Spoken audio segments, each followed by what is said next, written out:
Welcome back to the Larson Show. Well, on Election Day, in a midterm election like this, there are an awful lot of people with an awful lot of their emotions and their heart tied up in the results that will come later tonight or perhaps later on this week, depending on how close things are. But we have to remember that these decisions also have huge consequences when it comes to our national security. And I've asked Frank Gaffney, the founder and president of the Center for Security Policy, to come in and talk about that. Frank, welcome back to the program.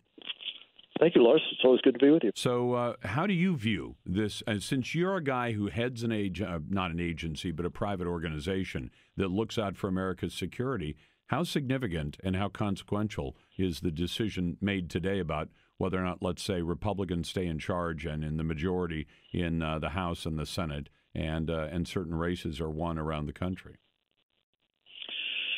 Well, it's a great question, and I'm so glad you're asking it, Lars, because I think every American, when they go to the polls, should have this in their mind somewhere. And a lot of the reporting suggests that people are focused very narrowly on things like health care or, jobs or something else. But the thing that makes this so fraught, as far as I'm concerned, is the character of the people who would likely come to power in the House of Representatives, just to focus on the one that seems most in play at the moment, are really quite far to the left.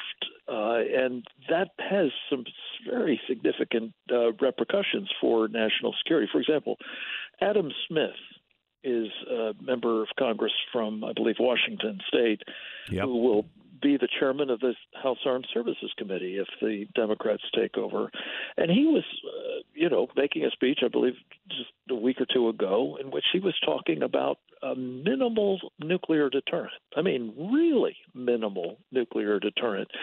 And this is the kind of thing that, again, isn't top of mind for voters, to be sure, but it would be a tremendously risky thing were his prescriptions to be followed.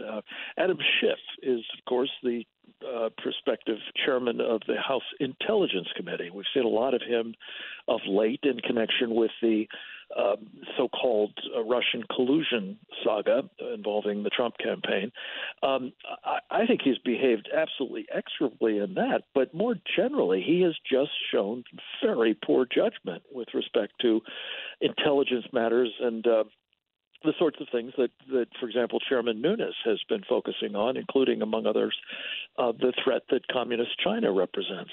And you go down the list, and it's one thing after another. And I think that voters have to be mindful that in the event individual members of Congress wind up getting elected, and it turns out that the cumulative effect is to put some of these very leftist Democrats, to say nothing of some of the newcomers who are avowed socialists and the like. It will have national security implications, absolutely. And Frank, I've already heard the Democrats saying, well, we're going to show how bipartisan we can be if you give us control of the House. I don't believe that because I don't think I've seen it, but they've had the last couple of years to complain about the fact that they don't think Republicans have been working across the aisle. Fine. They can now show how successfully they can work across the aisle if they take the majority in the House. As you point out, we're going to have some really crazy choices for committee chairs.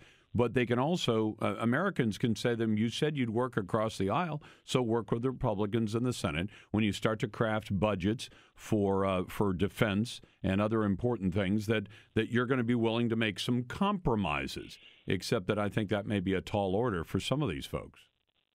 Yeah, and a case in point, Lars, will be on immigration-related issues.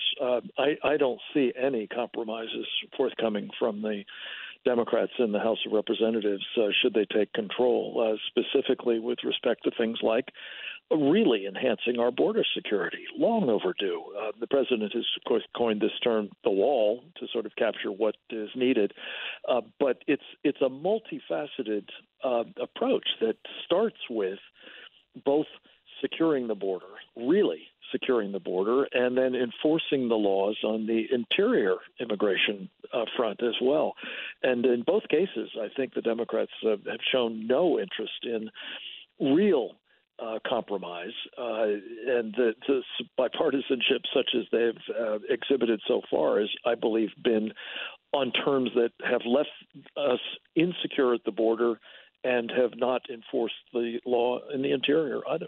Well, and I wonder, this most recent tactic that he answered the threat of the caravan crossing illegally with, by saying, all right, I'm going to put a lot of the military on the border. And I had people immediately saying, well, how's he going to stop people? By shooting them? And I've seen that, no, they're construction people. They're putting up razor wire. They're putting up revetments and, other physical structures. What's the chance that if the president is completely blocked from doing it by getting the House to appropriate the money and have it come through that usual mechanism, how about saying, all right, we're going to have the military do exercises on the border. They have to practice somewhere. They practice in a lot of other interesting places like 29 Palms outside of Palm Springs, big barren pieces of desert. Have them practice on the border and send the message that way. And while you're at it, build some of the barriers that'll help make the border more secure. If he's got to get it done that way, is that a realistic way to do it, given that we do now have a Pentagon budget and all of these people have to drill and practice? Well, they can drill and practice at guarding a line. The line doesn't have to be in Afghanistan or Iraq. It could be here in the United States. Yeah, your comment just calls to mind a criticism that we were hearing a week or two ago, Lars, and that was that the president has put more American military personnel on the border of the United States than are in Iraq or Afghanistan. And I thought to myself, well, isn't that as it should be? Secure our own country, for heaven's sakes, first. And you're absolutely right. Of course, these guys are demonstrating that those civil engineers and the Army Corps and others are able to do a lot of what needs to be done here to secure that border, short of heavens forfend having to use force. All very useful and very much needed, it seems to me. Well, I mean, because you look at it and you say, well, yeah, you have more troops here. Say you have 30,000 keeping North Korea out of South Korea. Could we have the same kind of commitment, keeping people who've shown over the decades that they are willing to come into our country without permission? If it's worth 30,000 men and equipment, men and women and equipment, then is it worth the same number or a smaller number to keep people from simply walking into our country uninvited and presenting a real risk to American citizens, a risk of even death? Yeah, and that's right. This is a national security threat. It is a public safety threat.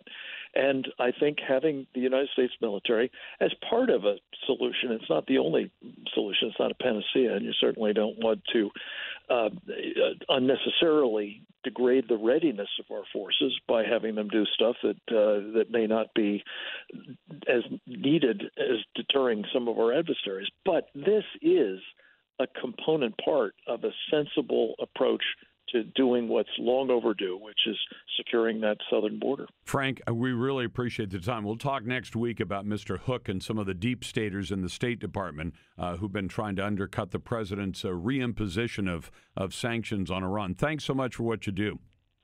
Pleasure, Lars. Thank you. That's Frank Gaffney from the Center for Security Policy.